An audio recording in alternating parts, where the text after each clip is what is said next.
দয়া রূপে দয়া দৃষ্টে দয়ার্দে দুঃখ মোচিনী সর্বাপত্তরিকে দুর্গে জগধাত্রী নমস্তুতে।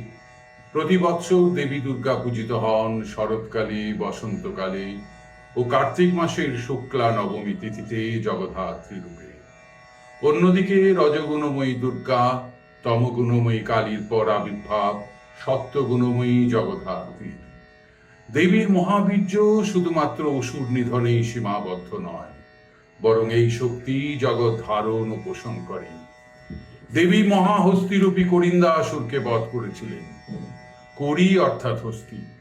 শ্রীরামকৃষ্ণদেবের কথায় মন করিকে যে বশ করতে পারে তার হৃদয়ে জগধাত্রী উদয় হন। মোটের উপর মনকে বশে আনতে হবে। দেবীর পদতলে মহাহস্তি যেন সেই ভাবটি পরিস্ফুট করে।